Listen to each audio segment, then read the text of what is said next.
Yang keempat ada beberapa, yaitu beberapa 5. Yang pertama ada countif.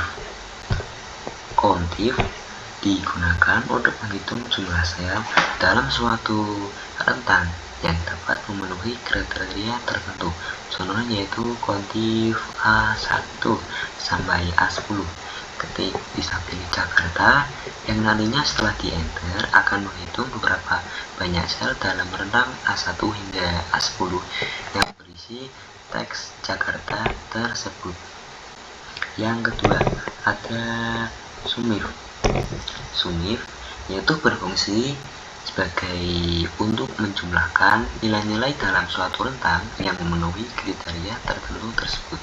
Contohnya yang pertama ada sumif, terus pilih bagian A1 sampai dengan A10. Ketik teks Jakarta, bisa pilih lagi B1 sampai antara B10. Yang nantinya setelah di enter juga akan menghasilkan jumlah nilai-nilai dalam rentang B1 hingga B10, tetapi hanya untuk sel-sel yang disesuai dengan kriteria Jakarta pada rentang A1 hingga rentang A10 tersebut.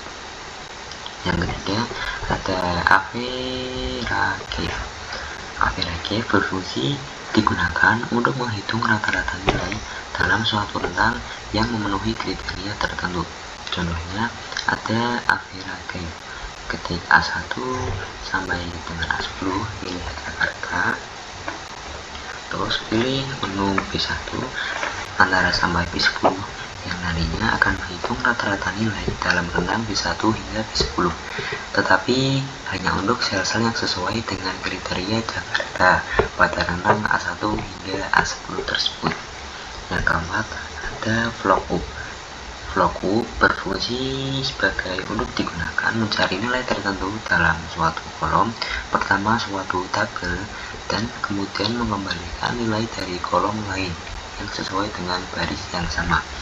Contohnya, jika ada seseorang memiliki tabel dengan data I, nama dan jabatan, dan Anda ingin mencari nama seseorang berdasarkan ID-nya tersebut, Anda bisa menggunakan lookup ID yang dicari tabel data. Tertulis kolom yang ingin diambil true atau false. Yang kelima ada lookup.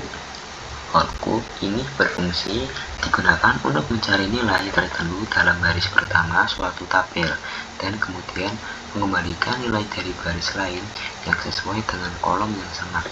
Contohnya, jika Anda memiliki tabel dengan data nama, mata pelajaran, dan nilai, dan Anda ingin mencari nilai seseorang berdasarkan nama, Anda bisa menggunakan lookup, yaitu yang disesuaikan nama yang dicari, tabel data, baris yang ingin diambil, berupa true atau false.